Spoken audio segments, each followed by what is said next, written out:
मेहनत किया हुआ अधिकार मांग रहे हैं मोदी सरकार से, भीख नहीं मांग रहे हैं। शहर में पढ़ाया जाता है ए फॉर एप्पल, लेकिन हम युवा पढ़ते हैं गांव के A for army, A for airport. Modi ji से मैं उनकी कुर्सी थोड़ी मांग रहा हूँ, मैं अपना अधिकार, अपना हक मांग रहा हूँ। सब प्राइवेटाइजेशन करके और हम सभी को चौकीदार और पकौड़ा बेचने के लिए वहाँ पे भेजेंगे।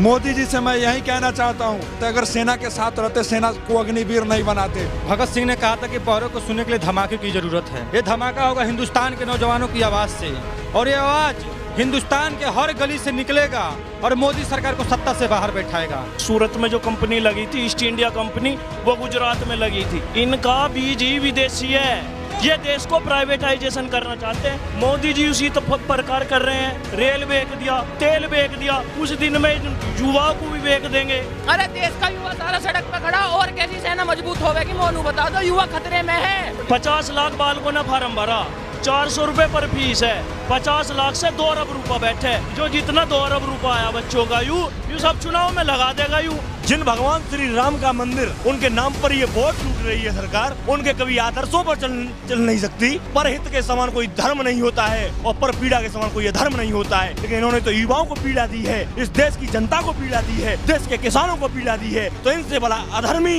विधर्मी हो ही कौन सकता है? कहीं का प्रधानमंत्री 1.5 लाख करोड़ कर्जा जा रहा के नाम विदेश पे, क्या विकास कर रहा? कहीं का बढ़िया प्रधानमंत्री। राम मंदिर का उद्घाटन करने प्रधानमंत्री जी जाते हैं तो मीडिया 1-1.5 महीने पहले से राम मंदिर के अलावा कुछ नहीं दिखा।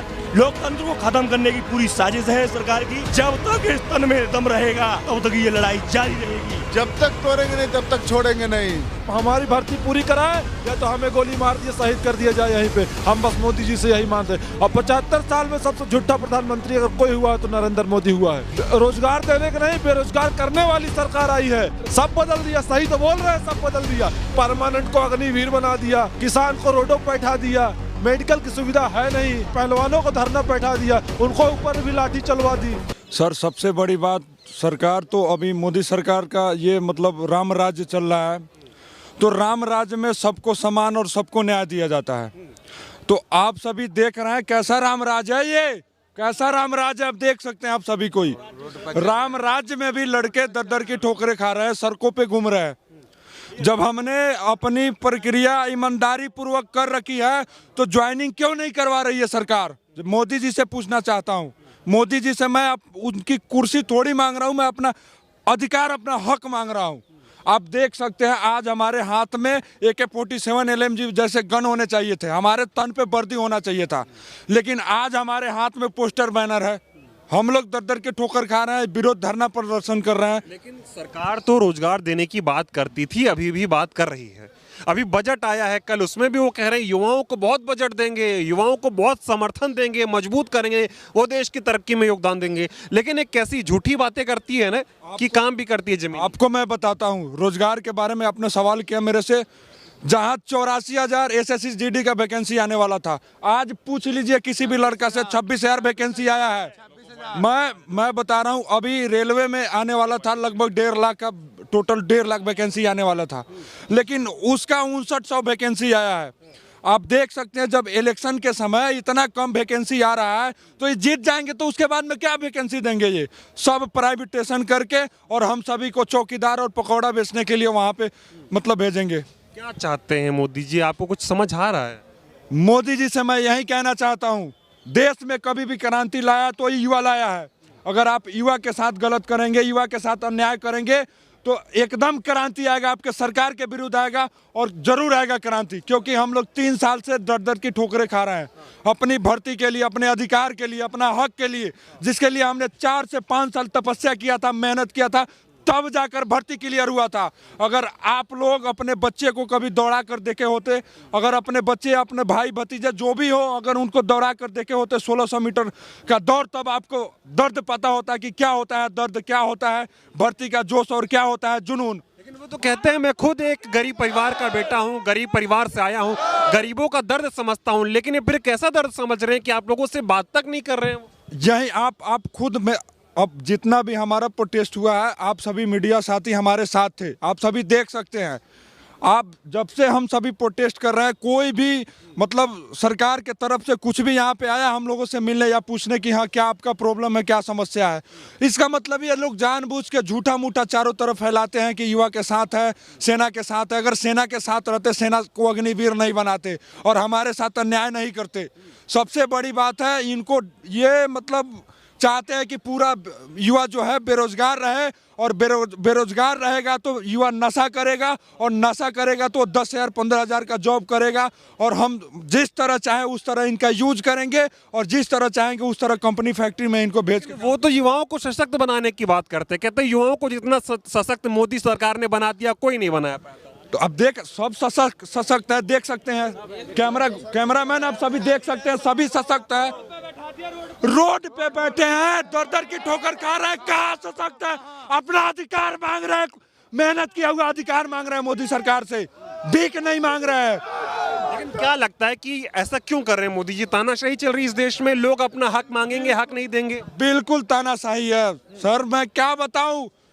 जो मतलब गांव में पढ़ाया जाता है, मतलब शहर में पढ़ाया जाता है ए फॉर एप्पल, लेकिन हम युवा पढ़ते हैं गांव के A for army, A for air force.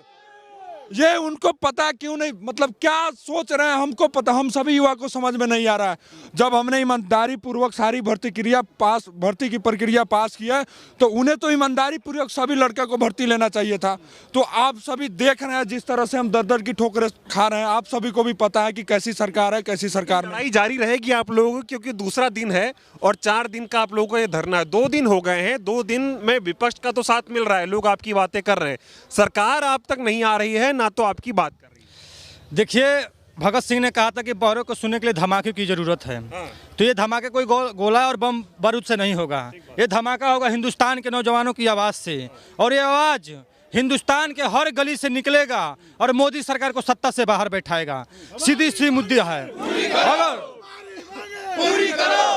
अगर ये मोदी सरकार हमारा एयरफोर्स ज्वाइनिंग आर्मी का पेपर नहीं कराएगी, तो मैं आपको इस मंच से और इस दिल्ली से, इस जंतर मंतर से आवासन देता हूँ और विश्वास दिलाता हूँ कि पूरे देश में मोदी के खिलाफ आंदोलन खड़ा होगा।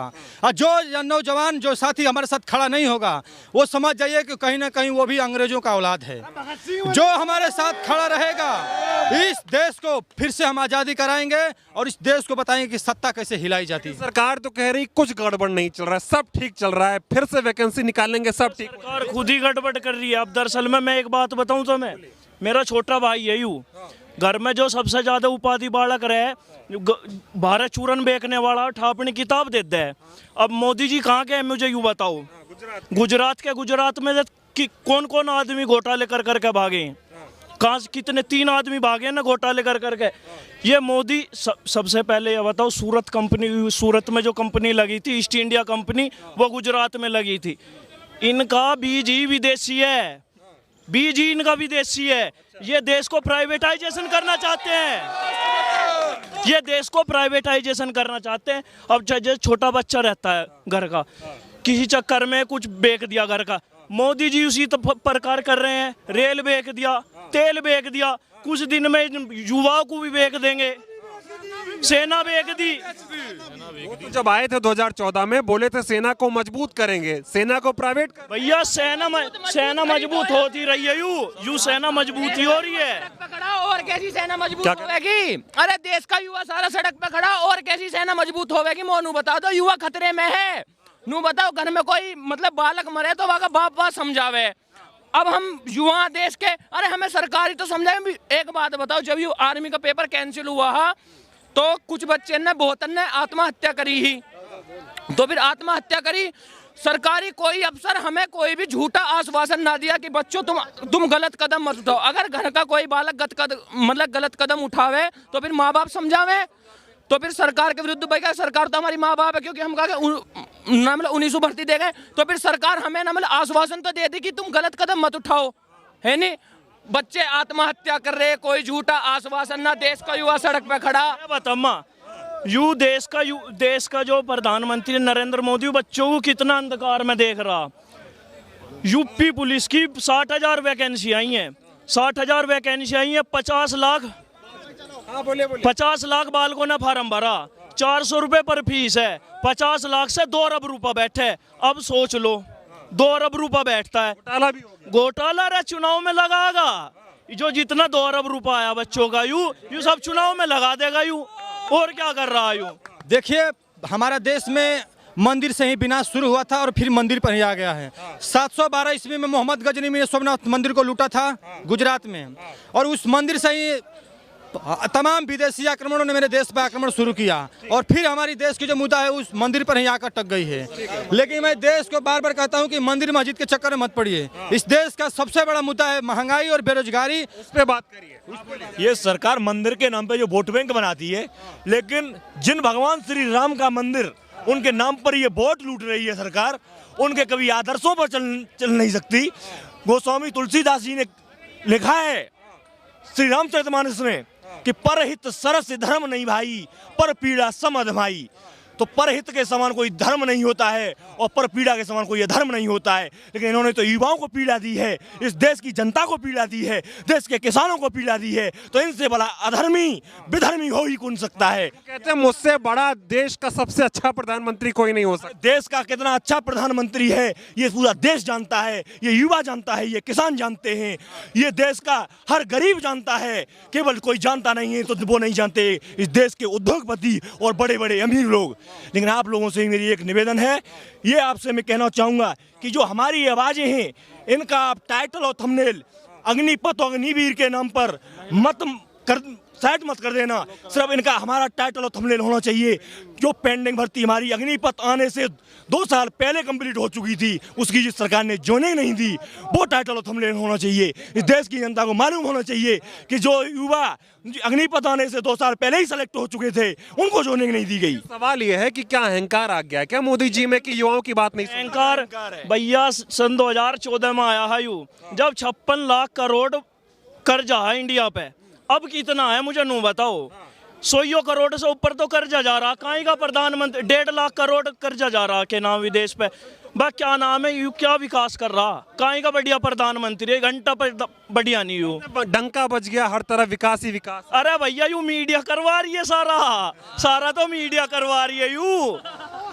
डंका बज नहीं रहा है। डंका। अरे भैया आप लोग देख नहीं रहे कि जब राम मंदिर बनता है, राम मंदिर का उद्घाटन करने प्रधानमंत्री जी जाते हैं, तो मीडिया 1-1.5 महीने पहले से सिर्फ राम मंदिर के अलावा कुछ नहीं दिखाती। कि जो आपके मुद्दे हैं उसको भी जो कोई उठा रहा है उस पर भी सवाल खड़े हो जाते हैं। ऐसे मुद्दों को देश में दबाया क्यों जा रहा है? सरकार क्यों दबा रही है? सरकार तो यूं ही दबा रही है कि जब देश को आवाज ही दब जाएगी, देश कोई हमारे खिलाफ नहीं आ पाएगा, तो ये सब हमारे खिलाफ जब आवाज ही नहीं आ पाएंगे तो हम निष्पक्ष राज्य करते रहेंगे और हमारी कोई दखलंदाजी नहीं दे पाएगा। तंत्र खत्म हो रहा है। लोकतंत्र को खत्म करने की पूरी साजिश है सरकार की।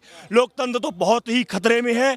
मैं तो कह रहा हूं कि अभी भी हिंदुस्तान के सभी नौजवान, किसान और जो भी गरीब आदमी जो भी हैं, जो भी इस लोकतंत्र को बचाना चाहते हैं, सब के सब अपने हकों के लिए इस सरकार को लोकतंत्र के खिलाफ कार्रवाई करने के लिए, जो रोकने के लिए जो कुछ भी हो सकता है उसे कीजिए। लड़ाई जारी रहेगी आप लोग? हमारी लड़ाई जारी रहेगी जब तक इस तन में दम रहेगा, तब तक ये लड़ाई जारी रहेगी। यही सरकार नहीं, ब्रिटिश सरकारें जैसी हमारी हुकूमतें झुकी हैं, तो ये सरकार तो हमारी अपनी सरकार। क्या कह रहे थे आप? जब तक तोड़ेंगे नहीं तब तक छोड़ेंगे नहीं। लगे रहेंगे एकदम वर्दी लेकर रहेंगे एकदम। सर मेरा वर्दी उन्होंने कहा या तो हमें गोली मार दे यहीं पे जंतर मंतर पे, या तो हमारी भर्ती पूरी कराए, या तो हमें गोली मार दिए, शहीद कर दिया जाए यहीं पे। हम बस मोदी जी से यही मानते हैं। और 75 साल में सबसे झूठा प्रधानमंत्री अगर कोई हुआ है तो नरेंद्र मोदी हुआ है। और मैंने भी वोट दिया इनको, अपना पहला वोट।